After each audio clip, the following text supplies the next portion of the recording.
Olá, internautas! Estamos iniciando mais um programa Literatura e Prosa. E a prosa hoje é sobre teatro. Para isso eu estou recebendo aqui, com muito prazer, Renato Scarpim. Renato, obrigado pela sua presença aqui. Imagina. É um prazer recebê-lo aqui.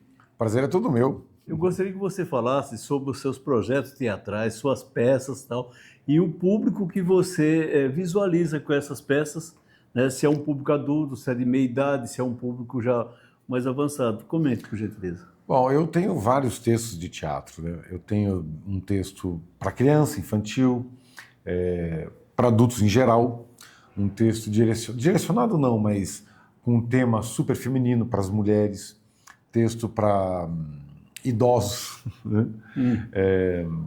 Eu estou em cartaz com um espetáculo agora chamado Engolindo o Sapo e Resolvendo os B.O.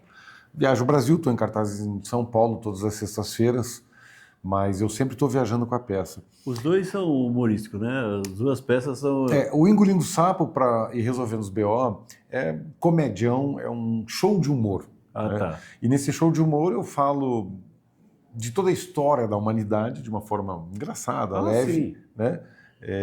E faço personagens no espetáculo.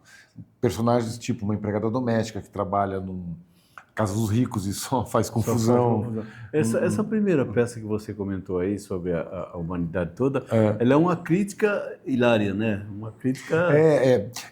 Exatamente assim, mostrar para as pessoas que o mundo está ficando maluco. Né? Já está maluco. Então, assim, a melhor forma de, às vezes, você conseguir convencer alguém de que ela está fazendo algo de errado, sem com que a pessoa se ofenda ou fique brava, é através da comédia. Da comédia. Porque aí, às vezes, a pessoa ri de alguma coisa que um amigo, um parente ou ela mesma faz, ela ri de si mesma e aquilo dá uma mudada dentro da cabeça. Então, no Engolindo Sapo, tem muito disso. Por exemplo, tem um personagem que é um idoso, que as pessoas estão rindo pra caramba com as trapalhadas dele, porque ele não consegue mexer com tecnologia, e de repente as pessoas se emocionam porque percebem que o idoso é destratado. Ele não é bem tratado, ele é discriminado. É discriminado na sociedade. Acompanhar. Exatamente. Então, tem um outro personagem que é Jesus, que eu faço de uma forma muito respeitosa, mas é muito engraçado porque a visão de Jesus, quando veio para cá e tentou mostrar o caminho e as pessoas não querem saber. Ninguém quer saber. Faço um CEO de banco que mostra as realidades do que as pessoas passam em banco, né? Que você empresta um dinheiro para o banco, eles te pagam isso aqui, mas quando você empresta deles, eles te cobram isso aqui. Exatamente. E esse espetáculo vem de um primeiro que chamava Engolindo o Sapo para um dia comer perereca, que é esse formato, personagem, cara limpa, que eu fiquei por 10 anos, viajei o Brasil inteiro, mais de 500 mil de pessoas assistiram o espetáculo. Nossa, uma quantidade muita muito gente. boa de gente, Foram né? 10 anos em cartaz. 10 e agora anos, estou com esse Engolindo o Sapo 2, que é Resolvendo os B.O. E está tendo uma repercussão boa também, né? Tá, graças a Deus. Eu já Isso é fiz em Curitiba, estou fazendo aqui em São Paulo e já estou agendando viagem para o Brasil todo, agora a partir desse ano de 2026. Nossa, então tem muito caminho pela frente agora, hein? Se Deus quiser, a gente vai apresentar de novo no Brasil todo. No Brasil todo. E as novas propostas? Então, eu tenho vários textos, algumas comédias, alguns dramas. Né? Eu tenho um espetáculo chamado Régua de Elástico, que é a história de um cara, 50 anos, que vai fazer 51 naquela noite. Ele está lá assistindo televisão, como ele faz todo dia sentado, deitadão no sofá. E tem o espaço dele que é 50. E ele acaba dormindo e quando ele acorda ele está com 83. Régua de elástico, muito bem bolado isso aí, porque o limite seria, no caso, 50 ou 60. De repente ele se estendeu E ele, naquela noite, ele percebe que todas as noites parado para ver televisão, não fazendo nada da vida. Mas o tempo está passando e que quando só. viu, ele está com 83. Mas essa é uma realidade que a gente vive, né? Exatamente. Você fala assim, não, eu vou fazer, acho que amanhã, o ano que vem eu faço.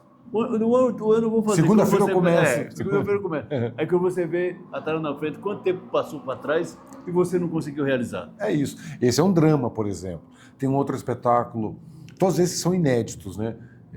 Chamado Chama o Uber, que são 3 atores que fazem 3 motoristas de Uber e 3 passageiros de Uber. Então, as histórias de motoristas e passageiros nessa rotatividade, maluquice que é a vida de Uber, e as 3 histórias elas se acabam se entrelaçando lá no final da peça e deu uma grande surpresa para o público, que é uma comédia dramática. Mas é emocionante, né? Super. Essas pessoas assim que estão lendo o texto fico muito impressionadas. Assim, É como você, por exemplo, você conhece uma pessoa, você fala assim, nossa, esse cara aí é isso aqui e tal. Quando você conhece a história da pessoa... Você se coloca no lugar. Exatamente. Então, assim, tem a passageira de Uber que maltrata o motorista, porque é rica, porque é metida. Tem o cara pobre que entra no Uber, que nunca não tem dinheiro, então alguém pagou para ele e ele fica encantado, porque é melhor do que pegar ônibus. Com certeza.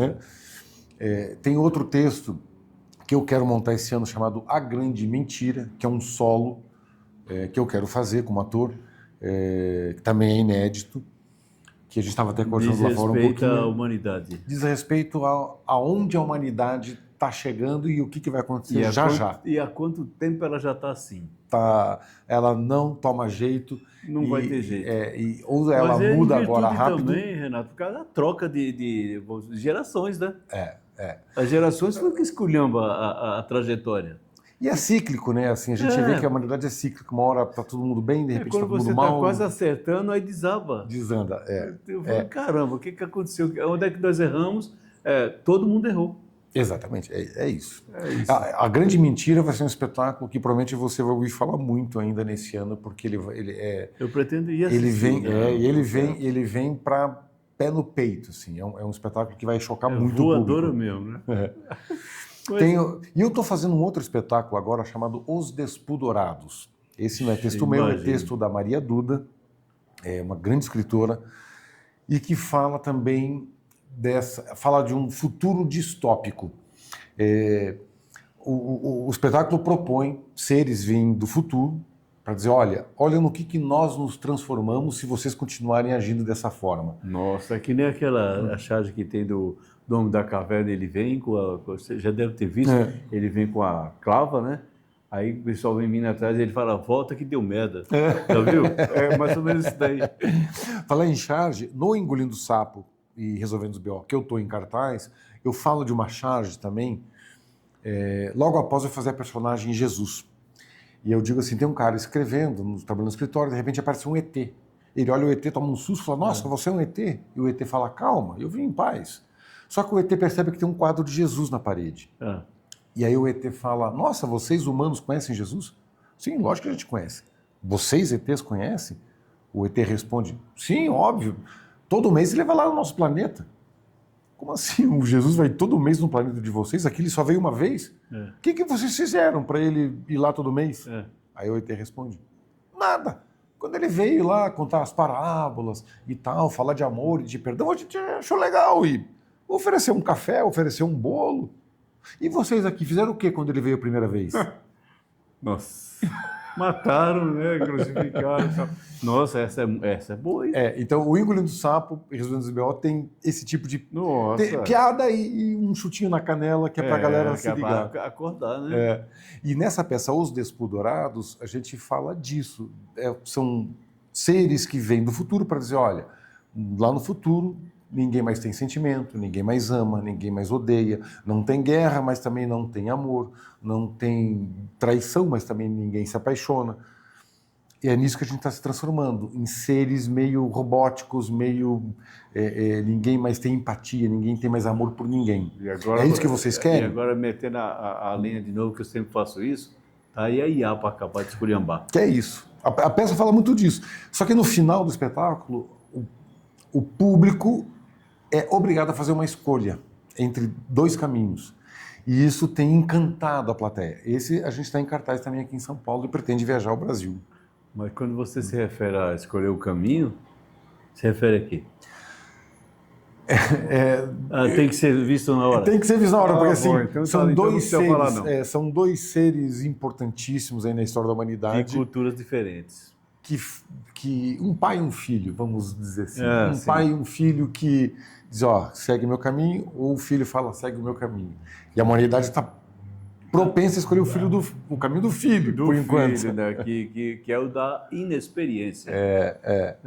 Mas olha, é uma coisa muito interessante, porque eu, na minha humilde opinião, a humanidade não pensa para fazer. Ela faz e não pensa. Faz antes de pensar. Porque como senão quase muitas tudo, né? coisas não teriam terminado, inclusive casamentos e mais casamentos e mais casamentos. É Né? isso, é isso. Então, Exatamente isso.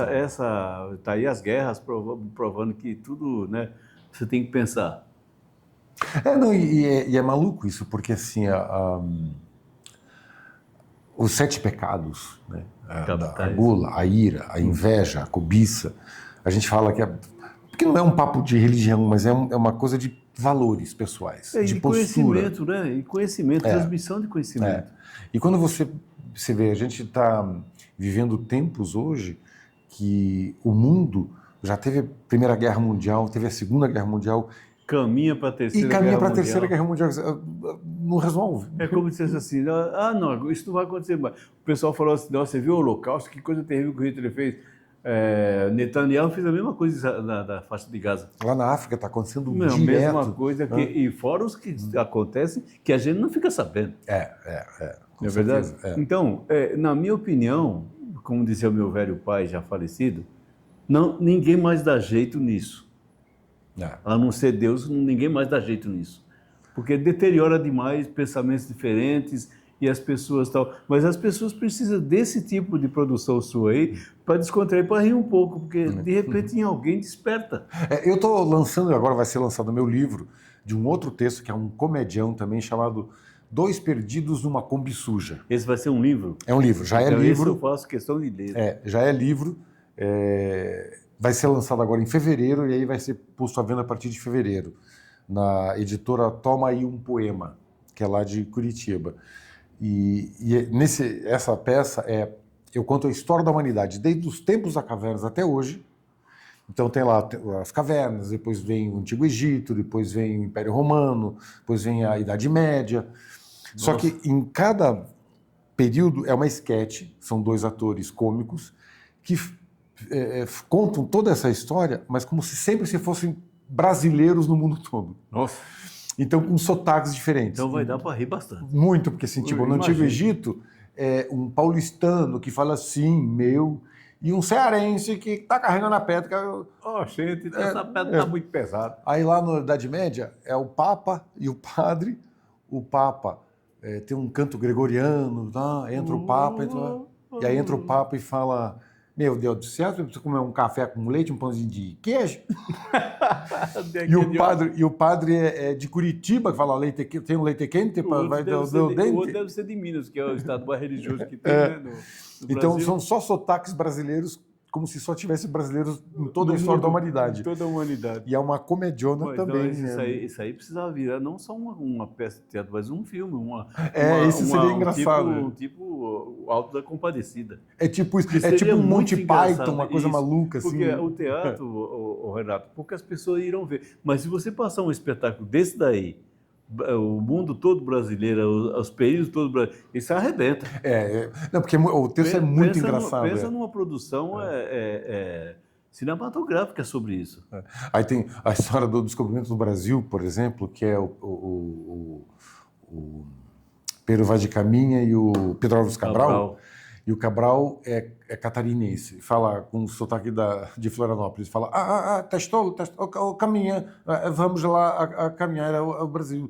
E eu estou com vontade de arregar. Então, o senhor vai cagar no Brasil? Diz assim, é o primeiro ato de Portugal no Brasil, é cagar no Brasil. Muito bom. Renato, essas produções suas, eu creio que vai ser sucesso absoluto. Agora, obrigado. Pensa nessa daí que você falou aí sobre o brasileiro nas tapas do mundo para filme. Isso vai ser legal. Muito engraçado. É capaz de legal. você ganhar um Oscar, pelo menos um Globo de Ouro. Ia ser bacana. Sim. Renato, foi um prazer receber você aqui. Imagina, o prazer foi meu. Obrigado pelo papo teatral, que é muito interessante. Tá? Agradeço pela sua presença. Eu que te agradeço pelo convite. Se eu quiser seguir, não sei se posso falar as redes sociais, de repente. Por gentileza, coloque suas redes sociais. Tá lá. No Instagram, @Renato Scarpim. Scarpim escreve igual o sapato. Então, Renato Scarpim. Ou seguir a peça, que é @Engolindo Sapo. Lá tem todas as datas de apresentações dos espetáculos, dos novos trabalhos, das novelas que eu faço. Então tá tudo lá e você pode acompanhar a gente por lá. Então, aí, gente, para os amantes do teatro, está dado o recado. E assim nós encerramos mais um programa Literatura e Prosa. Obrigado, um abraço e até a próxima.